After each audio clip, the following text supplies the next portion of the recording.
You are watching India Today.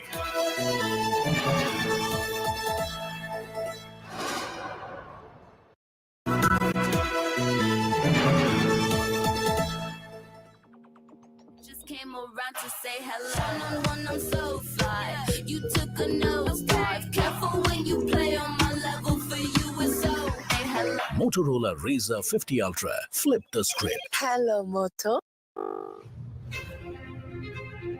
The grandest stage. The ultimate challenge. Where dreams are made. And legends are born. The pinnacle of sportsmanship. Where new heroes will rise. And old records will fall. As the Olympic journey begins, our nation unites in a single resounding cheer. Go India! Go for glory! Go India. Go for glory. Only on India Today.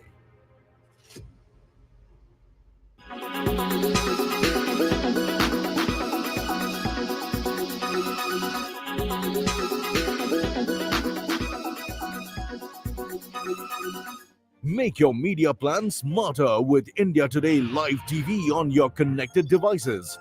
Amplify your brand with 100 million smart internet viewers. To advertise, mail us at sales@aajtak.com.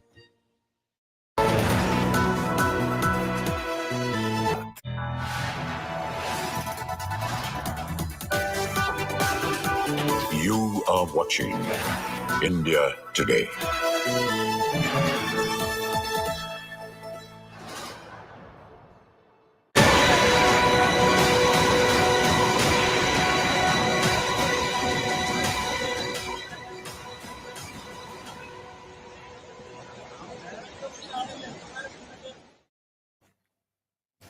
Now, the death toll in Wayanad landslides has risen to over 330.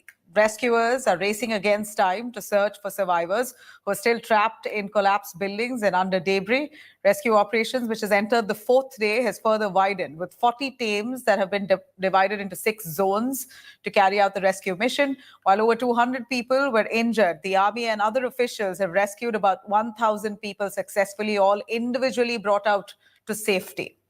Now, after 31 hours without a break, the Indian Army, in fact, built a 190 feet Bailey's Bridge to, in fact, they put up a resilient bridge after multiple attempts of putting up wooden planks there failed.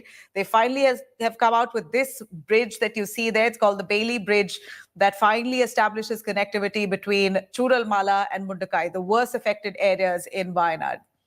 Now, let me take you through the reports coming in from my colleague Akshita, who's currently on ground in Wayanad, Shibi Mole, who's very closely tracking the rescue operations. Let's have a look.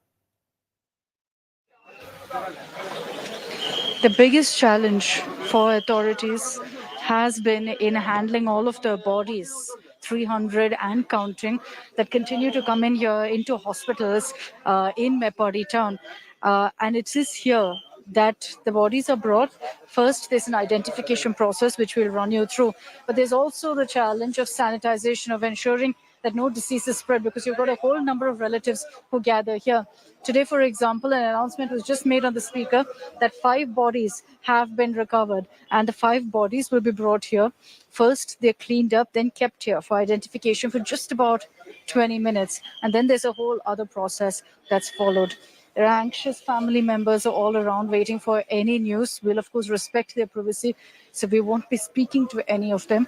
But we show you the process that's being followed right now to ensure that everything can move smoothly, with 300 plus bodies, and every single day that number going up, more and more being brought in here.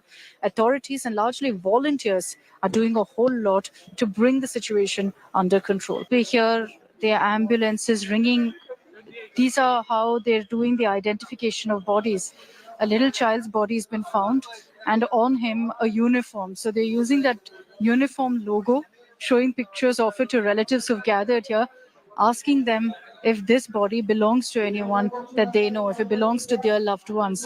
They're using clothes, they're using features of the body, and trying to identify if these bodies belong to someone. So the body is brought out here and kept here for about 20 minutes. And in that 20 minutes, everyone who's waiting here is allowed to go ahead and check if it's their family relative or not. And constantly there are efforts to sanitize the area because there's also serious concern of disease spreading because these are bodies that have been under the soil for days together. So there's a concern and as terrible as it sounds, but many of these bodies are rotting. You can smell it in the air, which is why we're masked up and we're wearing these gloves. But relatives are allowed to come close, look, see if it's any of their loved ones. The body is kept here for 20 minutes. Shivi Mole has also sent us this ground report from Churalmala, Wayanad on the rescue mission. Let's have a look. We're at Churalmala on the Bailey Bridge, the construction of which was completed last evening, which has made the rescue operations very, very, comfortable compared to the last 2-3 days. You can see there is a proper path for people to, the rescue operators to use and also the vehicles to travel, because that was not the case yesterday, day before yesterday, and all we were using this path. The rescue operators were using this temporary bridge setup here that you are seeing right now in the visuals to commute, because only people could use this path.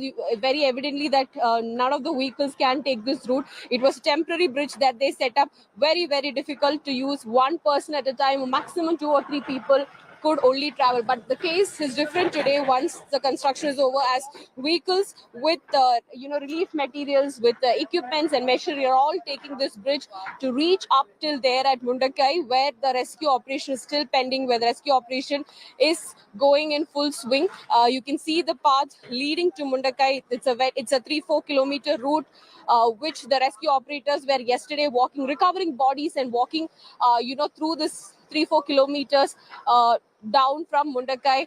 But today onwards, it's become very easy because of the vehicle movement and also the machinery movement. You see on the other side, the evacuation taking place, conducted by the state fire force here. They're using JCBs and Hitachis to, excavators to, remove the mud and the boulders that's lying here. And right after the machines have removed it from the ground, the rescue operators, the fire force there are going and, using a stick to see if there's any body part or anything to recover. So the death toll is very likely to increase, is what we are understanding, and possibly cross a digit that's been, that will prove that this is probably one of the biggest tragedies. This not even probably, that is one of the biggest tragedies the state has ever witnessed. With video journalist Tingu Rajshekar, Shubhmol KG for India Today from Wayanad. Meanwhile, we're looking at Kerala really coming together as one unit to help Wayanad. Volunteers from Kozhikode have started a kitchen that's just few kilometers away from a relief camp near that landslide site. They make food for around 10,000 people every day. The last 4 days, that their mission is to ensure all of the people who've been taken to safety and are in relief camps get their 3 meals. My colleague Shilpa Nair bringing you this report. Kerala has come together to help Wayanad in this difficult time, in this time of crisis. We're currently reporting from Wayanad, just a few meters away from the landslide site. And this is a kitchen that has been opened by the Muslim Youth League. All of these are volunteers who've come from Kozhikode. They reached here on the night of the landslide to carry out rescue operations. And then they opened this kitchen where they prepare food for the rescue workers who are engaged in the rescue activities at Mundakai, at Churalmala, etc. So you can see how fresh food is prepared, and they provide meals for all 3 times in the day. They make food here and then they pack it and they take it in vehicles and distribute it to the rescue workers who are actively engaged, not even taking a minute's rest at the landslide site. And so one can see from the visuals the kind of challenging work that the rescue operators are doing. But here are a group of volunteers who've come together to ensure that The rescue workers also get their food, enough water, etc. I'm just going to speak to some of them here. Sir, can you tell us, you've come from Kozhikode. Yeah, we are from Kozhikode. Tell us a little bit about this kitchen that you've started. Actually, we are here almost 60 people. Out of 60, we are 25 people are already gone for the rescue, and balance people we are here completely. We are busy with the supply of the foods for the entire rescue teams, including the police and the militaries and all. And this is the third day we are doing this. And almost 10,000 foods we already supplied. So you basically make food for 10,000 people in a day? 10,000, yeah. The first day we supplied 10,000 and yesterday we supplied 10,000. So this just goes on to give you a glimpse of how people are coming together to extend whatever support possible to help Wayanad, to help those who are helping Wayanad. And the least they say they can do is to help these people who are selflessly working on ground. And this just goes on to show the spirit of Kerala, the spirit of Wayanad. With video journalist Daniel, this is Shilpa Nair for India Today. That's it for me here. You could log on to indiatoday.in. You could also download our app for a lot more news and updates. Stay with us. News for the hearing impaired.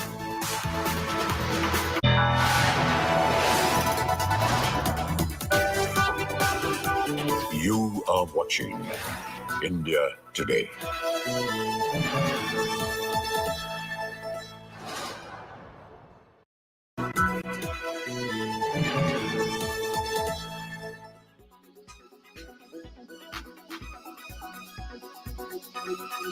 Motorola Razr 50 Ultra comes with Google Gemini. Hello, I am Aaj Tak's AI anchor Sana. Today's top headlines are brought to you by Motorola. Rahul Gandhi claims ED raid being planned against him. He said the Enforcement Directorate is planning to raid him after his Chakravyu speech during the Union Budget 2024 discussion. He expressed his eagerness to await the Central Probe Agency with open arms and a hearty meal. Drone-based radar to search Wayanad landslides survivors. Delhi's drone-based radar will be used in finding survivors trapped in Kerala's Wayanad district after landslides, with 308 deaths and potential increase. A joint Army, Navy, and Coast Guard team is preparing to search affected areas, with 4 more dogs from Tamil Nadu for rescue operations. CBI files first charge sheet in NEET paper leak case. The CBI has charged 13 individuals in its initial charge sheet for an alleged NEET UG paper leak, arrested 40, and conducted searches at 58 locations, with further charge sheets expected. Stay tuned to Aaj Tak for the latest top news from India and around the world.